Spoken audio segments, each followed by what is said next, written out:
Nope. Okay, this light's not working and it's so hot in here. Okay, so from what angle can I not have the light in my eyes?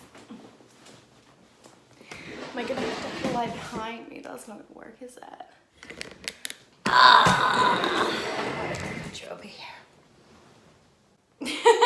Nope. Oh, that's really distracting. Okay, that's gonna have to be it. I'm really sorry. The light was nicer with the blinds open, but I couldn't see, so you guys are gonna have to suffer for the sake of my eyeballs. Hello my lovelies, welcome back to my YouTube channel. If you're new here, my name is Becky and I'm a fashion and lifestyle blogger. And if you're not new here, then thanks for sticking around so long while I took a big ass break that was completely unexplained. I've been off of YouTube for about 6 weeks now, maybe a bit more, maybe near 2 months now. And I felt like I kind of needed to explain a little bit. I feel like I made these big promises about videos every Wednesday and Sunday, and I was really getting into a routine. I was getting into it and I was really starting to enjoy things, and my channel was really starting to grow for the first time in a couple years now. And I was getting really excited about YouTube, and then a lot of things have happened in my personal life and I've had to kind of put a lot of things on hold and focus on what's been going on in my personal life. So I thought that I would jump on and kind of explain properly what's been going on a little bit.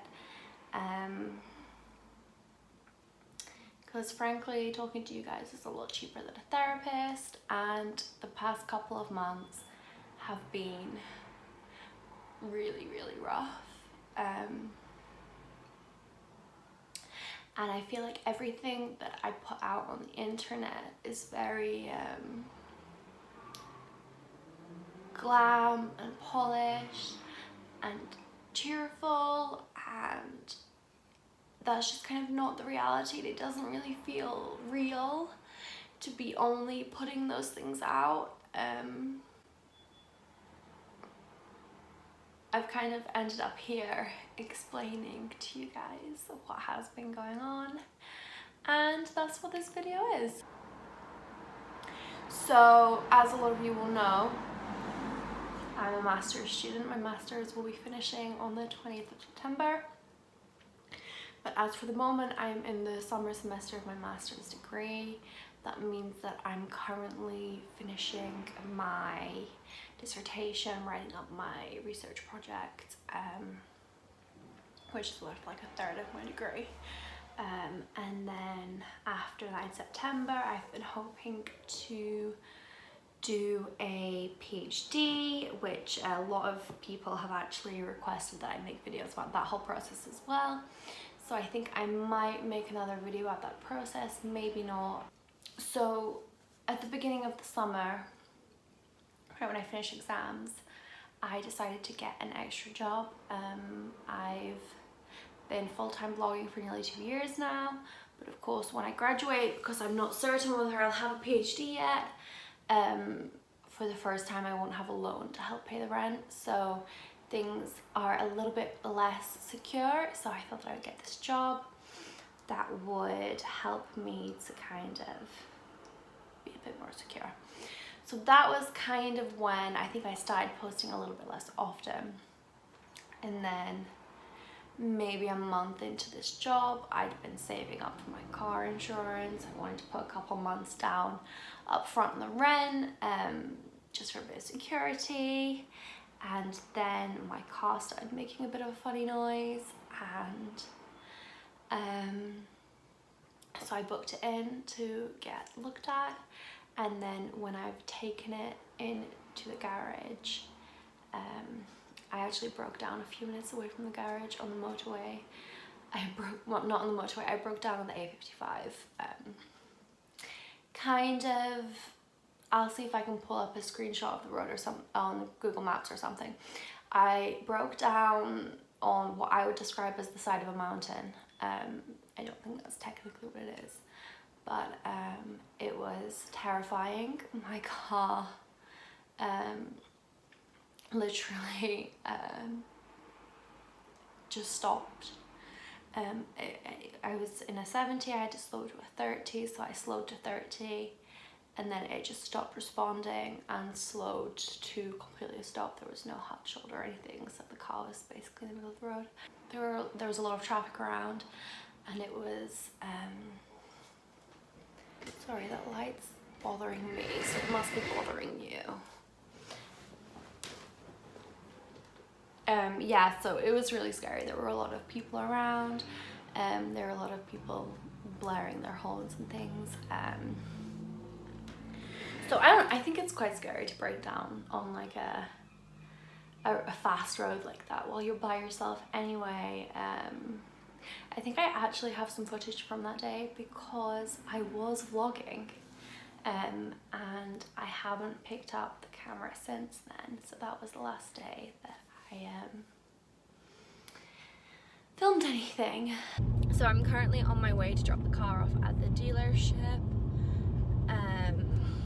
It's due a service and it keeps being a bit it's a bit growly. I have a little story time for you because my car just broke down on the motorway. Hello, are you upset about this too? They haven't managed to completely confirm what's been going on yet, but based on the smell and the RAC guy's opinion, my clutch is burnt the F out. It's gone. It's done. It's dead. It's had enough. Doesn't exist anymore. Winter! He's pulling me. Oh, he just wanted a film of his sneeze, apparently. I just spent like half an hour on the motorway getting things sorted, and then the police towed me off the motorway. Then I had to pay the RAC £175 to take me to the dealership, and then we're now looking at about, worst case scenario, about £2,000 for the dealership to fix my car. Luckily they gave me a courtesy car so I can still work in the meantime, but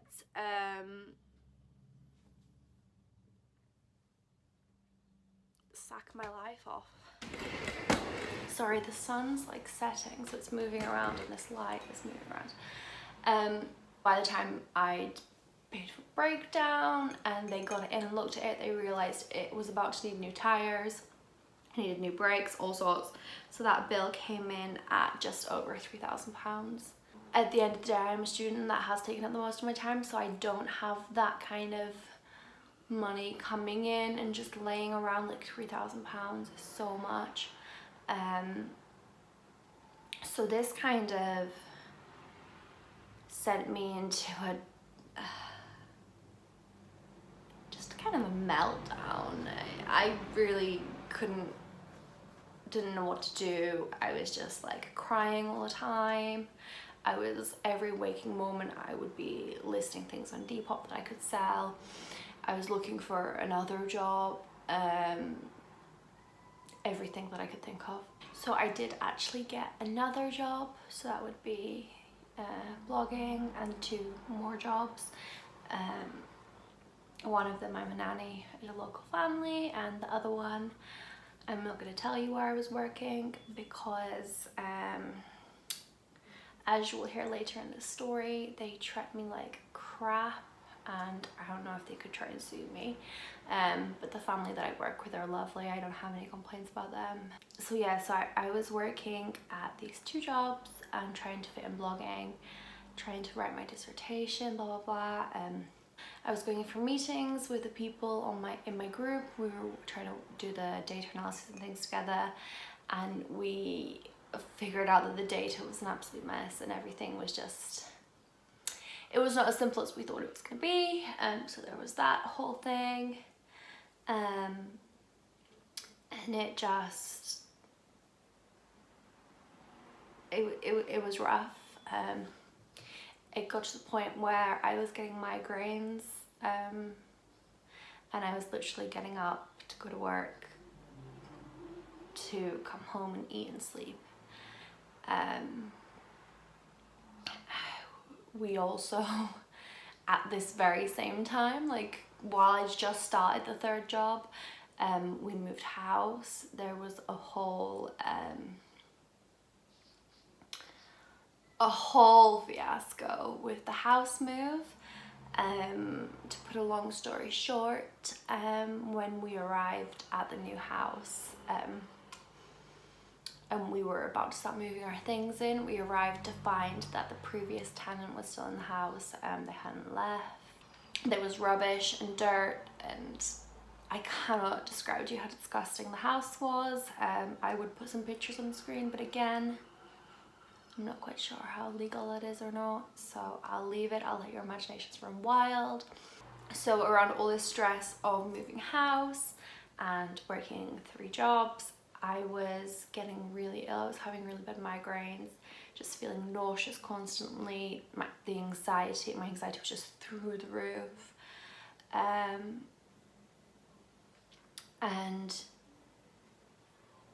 I took one day off not with the family, at the other job.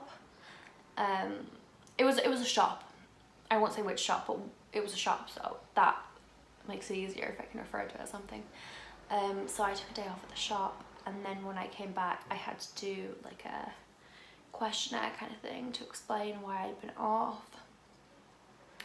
And the manager there, dead ass, looked me in the eye and said to me, "The fastest way for you to get dismissed is by getting ill." And then after this, I felt so uncomfortable at work. I felt so uncomfortable when I saw him. He'd made it very clear throughout that conversation, with other things that he said as well, that I was completely disposable to him. I was literally only there because other people were off and he needed somebody to replace them. And if I couldn't do what he needed, he would get rid of me, and that was that. Which I totally get, that people are hired because a job is needed to be done, but at the end of the day, we are human beings as well, and the way I felt there was horrible. I physically started getting more and more ill. My hair was falling out in big chunks in the shower, and I mean, my hair falls out a lot, but it was falling out like really excessively. And I started getting big eczema patches all over my body,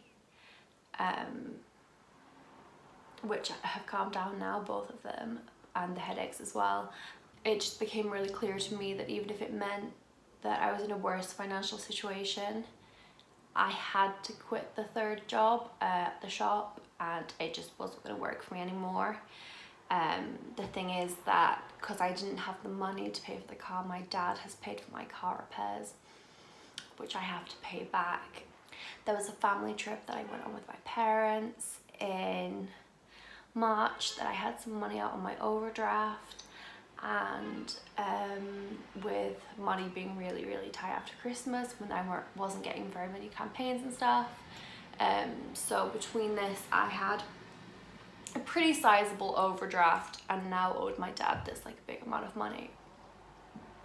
So this kind of debt was just becoming really, really overwhelming for me. I was really struggling to cope, and it's been really difficult. So once I quit the job in the shop, I've had more time to be kind of focusing on trying to get my dissertation going. I finished a draft proposal for my PhD that I'd been trying to work on for ages, and it just wasn't happening. But there's now the stress that I'm kind of waiting for a response from that. Yeah, I think that since then I've been trying to catch up financially, mentally, physically.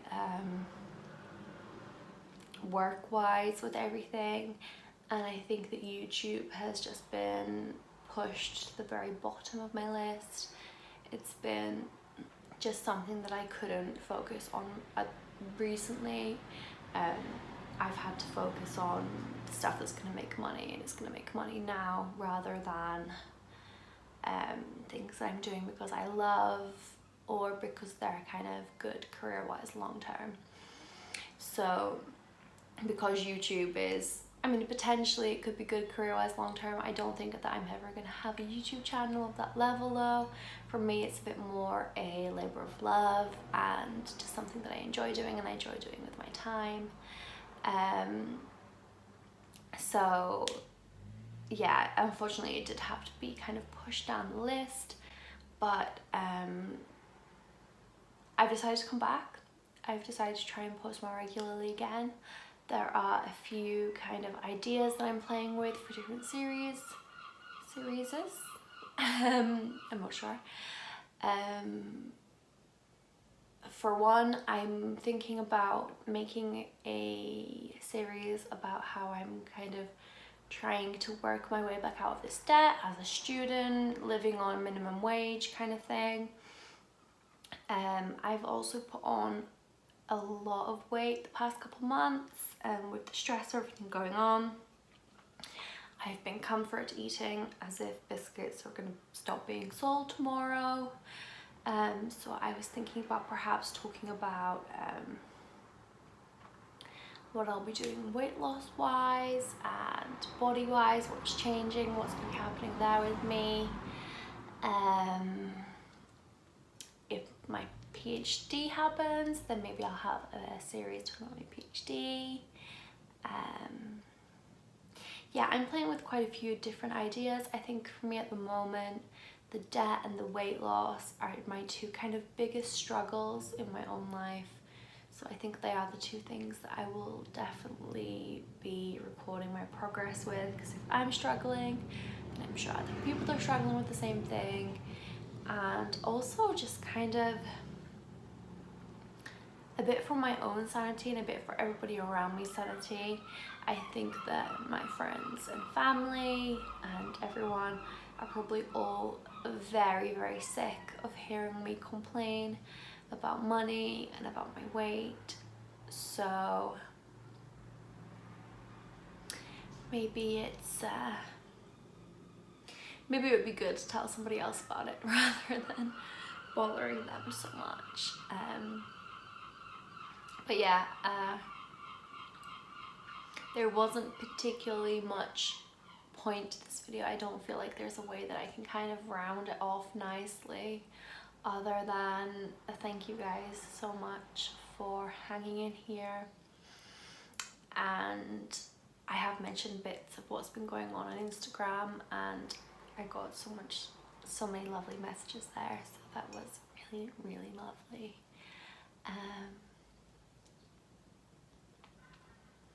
And yeah, I'm really not quite sure how to finish the video other than that's what's happened, that's where I've been, and I'm gonna try to be back again. And yeah, thank you so much for watching, and thank you for being patient, and hopefully I will see you guys next time.